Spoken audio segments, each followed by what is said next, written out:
प्रसार भारती प्रस्तुत करता है नेशनल बुक ट्रस्ट के सहयोग से तैयार कार्यक्रम स्टोरी लाउंज।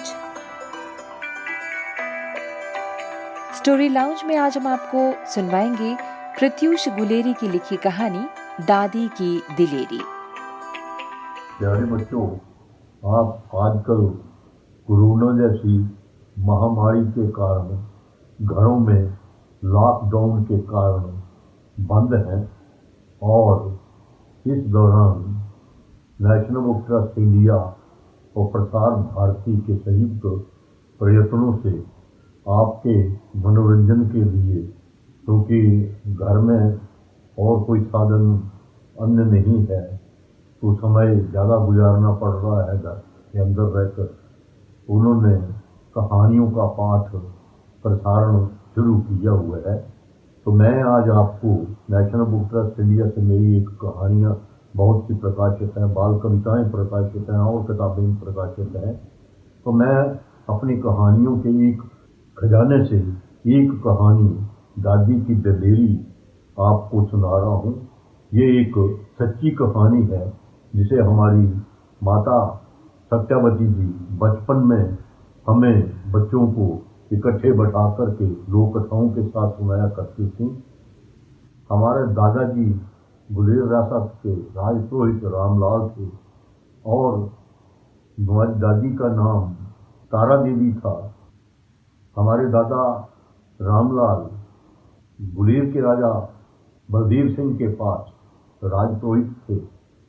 एक बार गंगा स्नान के लिए राजा साहेब गुलेर बलदेव सिंह प्रजा के साथ 5, 7, 10, 20 लोगों को गांव के लेकर के रियासत के लेकर के गंगा स्नान के लिए गए। हमारे दादा भी साथ में थे। उन दिनों पैदल यात्राएं भी होती थी और पठानकोट से जाकर के गाड़ी लेनी पड़ती थी। पीछे से दादी तारा देवी घर में अकेली रहीं। बच्चों, उन दिनों चोर और डाकू बड़े हुआ करते थे। गांव में भी रियासत में भी उनका आतंक फैला रहता था। हमारी दादी हुक्का तो नहीं पीती थी, परंतु लोगों को या इस तरीके के चोर डाकुओं को डराने के लिए वो हुक्का गुड़गुड़ाती रहती थी खाली। इसलिए गई देर रात तक कि कोई इस तरह का मन में कोई भाव लेकर के चोर ना आ जाए कि राजपुरोहित घर में नहीं है, कोई ना कोई आदमी घर में जरूर है, इसलिए कोई अंदर ना घुसे। तो उन दिनों एक घराटी पंचकियों का रिवाज था। दाना पिसाने के लिए दोपहर के समय घर में आया और हमारी दादी को उसने आवाज़ दी। दादी ने कहा, कौन? तो उसने कहा, मैं पुन्नू घराटी हूँ, दाने पीसने के लिए आया हूँ पुरोहित चंद जी। उन्होंने कहा कि ऐसे कर, दुछत्ती के ऊपर जा और वहाँ पेड़ू रखा है। उस समय पुराने समय में बांस के बर्तन बनाए हुए होते थे, उनमें अनाज गेहूँ वगैरह रखी होती थी, चावल रखे होते थे। तो वो गेहूँ लेने के लिए चला गया बोरी लेकर के। जैसे उसने उस बर्तन में पेड़ू में हाथ डाला तो उसके हाथ में गहनों का एक बॉक्स बक्सा दिखाई दिया और उसने उस बक्से को उत्सुकता से खोल करके देखा तो उसमें बहुत गहने थे। वो दंग रह गया।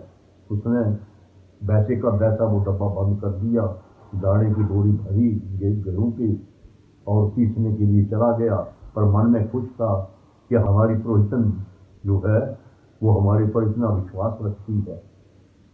वो घाट में पंचक्की पर चला गया और वहाँ उसे ये पता नहीं चला कि यहाँ कोई चोर भी बैठा हुआ है।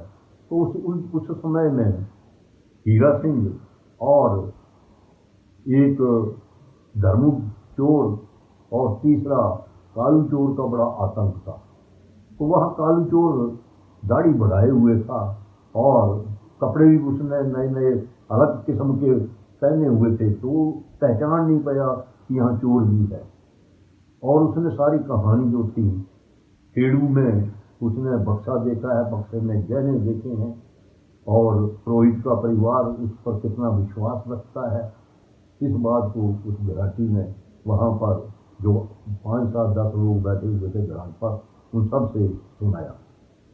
ये सुनकर के मन मन में बड़ा खुश हुआ और उसने निर्णय किया कि मैं आज ही रात को वहाँ जाऊँगा और उस गहने के बक्से को चुरा करके ले आऊँगा। जैसे जैसे उस घराटी ने वहाँ ये बताया कि दुछत्ती के ऊपर पेड़ू था और पेड़ू में दाने थे और दानों के बीच में वो बक्सा है, तो उसने दुछत्ती पर उन दिनों स्लेट पोश मकान होते थे, तो उसने 2-3 स्लेट जो थे वो हिलाए और उनमें से अपनी टांगें निकाली, बीच में घुस गया और उसकी टांगें जो थी वो वहाँ पहुँची जहाँ पेड़ू था।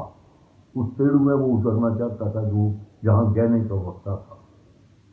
दादी रात 12 बजे का समय था, वो हुक्का गुड़गुड़ाते हुए उसे आवाज़ सुनाई दी तो कोई ऊपर दुछत्ती के ऊपर चढ़ा हुआ स्लेट हिला रहा है, कोई हो ना हो कोई चोर वगैरह आया हो। तो दादी ने अपना हुक्का और भी तेज गुड़गुड़ाया और एकदम से उसने निर्णय ये लिया कि ये जब ये टांगें नीचे इसकी पूरी आ जाएंगी तो मैं इसकी टांगों को रस्सियों से बांध दूंगी। और वो दादी ने, तारा देवी ने वैसा ही किया। जैसे ही उस चोर ने, कालू चोर ने टांगें नीचे उतारी, उसके हाथ में आ गई, तो दादी ने उसकी दोनों टांगें मजबूती से पकड़ ली और एक रस्से के साथ बांध दी, गांठ दे दी। और जल्दी से उन्होंने हाथ में दराट लिया हुआ था और उसको आवाज़ दी कि तू बता, तू कौन है और यहाँ पर क्यों आया हुआ है, और अगर सच सच नहीं बताएगा तो मैं तेरी टांगें काट दूंगी, और सच सच बता देगा तो मैं तुझे आज तेरी जान बख्श दूंगा। कालू चोर डर गया कि वाकई आज तो मैं फंस गया हूँ और मेरी टांगें कट जाएंगी, मैं मर जाऊँगा। वो सच्चा सच सच उसने सारी कहानी घराट पर से उसने कैसे घराटी से सुनी थी और उसका मन कैसे बेईमान हो गया, और रात को ही उसने फैसला किया कि मैं उस बक्से को ले आऊँगा और चुरा करके। तो उसने सारी कहानी जो थी उसने बयान कर दी ऊपर से और कहा कि आप आज मेरी जान बख्श दो, मेरी टांगें मत काटो। उन्होंने कहा तो एक वायदा कर कि तू अब चोरी नहीं करेगा। वो कालू चोर ने कहा, पुरोहित जी, मैं आपसे पूरा वायदा करूँगा, मैं अब गांव में ही नहीं पूरी रियासत में ही मैं आज के बाद चोरी नहीं करूँगा और इस चोरी के इस जो बुरी आदत है उसको मैं छोड़ दूँगा। और आप मुझे भी एक वायदा दो कि मेरी शिकायत राजा गुलेर के आने के बाद उनके साथ और ना ही राजपुरोहित दादा हमारे रामलाल को ये खबर तक पहुँचा देना कि हमारे साथ ऐसी घटना घटी थी, और मैं आपसे वायदा देता हूँ कि मैं अब या आज के बाद चोरी करनी छोड़ दूँगा।